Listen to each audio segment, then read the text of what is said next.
Assalamualaikum warahmatullahi wabarakatuh. Perkenalkan, nama saya Pupung Hendar Beni dengan NPM 223 11110. Nah, di sini saya ingin melanjutkan tugas kelompok, yaitu membuat video nomor urut 3, yaitu dengan saya sendiri dengan beranggotakan ini dia Kia Trio Saputra, Pupung Hendar Beni, Rehan Bisyana, Riko Pratama, dan Nisha Sabila. Nah, dengan waktu ini saya ingin memberikan materi yaitu percabangan. Percabangan jenis tunggal ganda majemuk bersarang dan fungsi if else dan switch case. Nah, percabangan dalam pemrograman. Dalam pengertian percabangan, yaitu percabangan adalah struktur kontrol dalam pemrograman yang memungkinkan program untuk mengambil keputusan berdasarkan kondisi tertentu. Dengan menggunakan percabangan, kita dapat menentukan jalur eksekusi yang berbeda dalam program tergantung pada nilai atau kondisi yang diuji.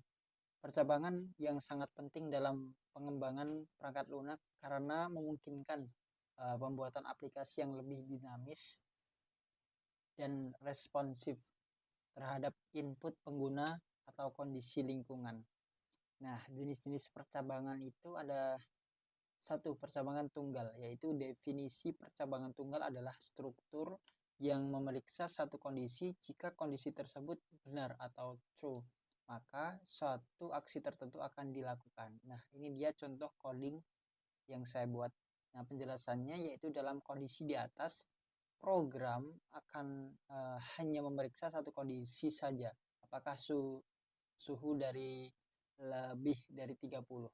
Nah, jika kondisi tersebut terpenuhi, maka program akan mengeksekusi aksi yang sesuai. Dan dua, percabangan ganda. Definisi percabangan ganda memeriksa atau kondisi dan memberikan dua jalur yang berbeda, satu untuk kondisi yang benar dan satu kondisi yang salah. Nah, ini dia ada contohnya. Penjelasan dalam kondisi ini, jika suhu lebih dari 30, program mencetak hari ini sangat panas. Maksudnya jika tidak, program mencetak hari ini tidak sesuai, tidak terlalu panas. Jika ini memungkinkan program untuk memberikan respon yang berbeda berdasarkan hasil pemeriksaan kondisi. Nah, yang ketiga, percabangan majemuk. Nah, percabangan majemuk ini digunakan untuk ketika ada lebih dari dua kondisi yang harus diperiksa dengan menggunakan elif. Kita dapat menambahkan beberapa kondisi dalam satu blok. Nah, ini dia. Hari ini sangat panas, hari ini sangat hangat, hari ini dingin. Nah, penjelasannya di sini program memeriksa beberapa kondisi secara beruntun. Nah, jika suhu lebih dari 30, program mencetak hari ini sangat panas. Itu maksudnya. Jika suhu lebih dari 20 tetapi kurang dari atau lebih dari 30, maka program akan mencetak hari ini hangat. Nah, jika tidak ada kondisi yang terpenuhi, maka program mencetak hari ini dingin. Gitu maksudnya. Nah, percabangan bersarang, yaitu penggunaan percabangan di dalam percabangan lain. Ini memungkinkan pemeriksaan kondisi yang lebih kompleks. Nah, di sini ada contohnya. Hari ini sangat panas dan lembab. Hari ini sangat panas tapi kering. Hari ini tidak terlalu panas. Nah, dalam contoh ini, jika suhu lebih dari 30, program memeriksa kelembapan. Jika kelembapan juga lebih dari 70, program mencetak hari ini sangat panas dan lembab. Nah, jika kelembapan tidak lebih dari 70, program mencetak hari ini sangat panas tapi kering. Jika suhu tidak lebih dari 30, program mencetak hari ini tidak terlalu panas. Ini menunjukkan bahwa bagaimana percabangan bersarang dapat mengelola keputusan yang lebih rumit. Nah, fungsi percabangan if else. Nah, if else adalah cara paling umum untuk melakukan percabangan dalam pemrograman. Dengan menggunakan if else, program dapat menentukan tindakan yang akan diambil berdasarkan hasil evaluasi pada kondisi. Nah, di sini ada contohnya. Selamat Anda lulus. Maaf, Anda tidak lulus. Nah, dalam contoh ini, kasus ini program memeriksa apakah nilai dari lebih besar atau sama dengan 75. Nah, jika iya, maka program akan mencetak selamat Anda lulus. Nah, jika tidak, program akan mencetak maaf Anda tidak lulus. Struktur if else ini membuat program lebih mudah dibaca dan dipahami. Nah, ada lagi switch else, switch case, yaitu alternatif untuk if else ketika ingin memeriksa satu variabel terhadap banyak nilai yang berbeda. Struktur ini sering digunakan dalam bahasa pemrograman seperti bahasa C, Java, dan JavaScript yang didukung oleh PHP.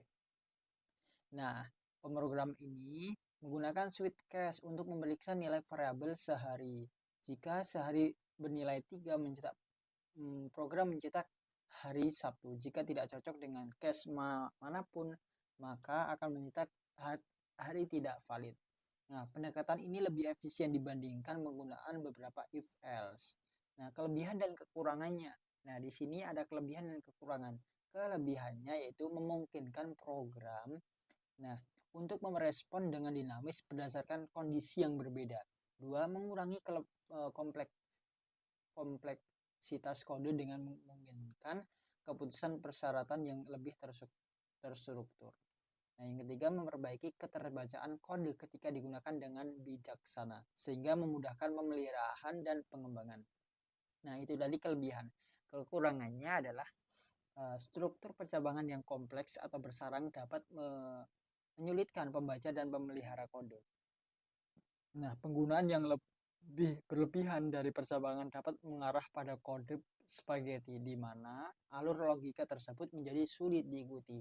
Dapat menyebabkan penurunan performa jika terlalu banyak percabangan yang diperiksa, terutama dalam situasi waktu nyata. Nah, kesimpulannya, percabangan merupakan komponen esensial dalam pemrograman yang memungkinkan aplikasi untuk melakukan pengambilan keputusan berdasarkan kondisi tertentu. Nah, 2. Memahami jenis berbagai percabangan dan fungsi mereka memungkinkan pengembang untuk menulis kode yang lebih efisien dan terstruktur. Keterampilan dalam menggunakan percabangan dengan efektif adalah kunci untuk menciptakan aplikasi yang dinamis dan responsif. Nah, itu dia presentasi dari saya. Saya ucapkan terima kasih. Wassalamualaikum warahmatullahi wabarakatuh.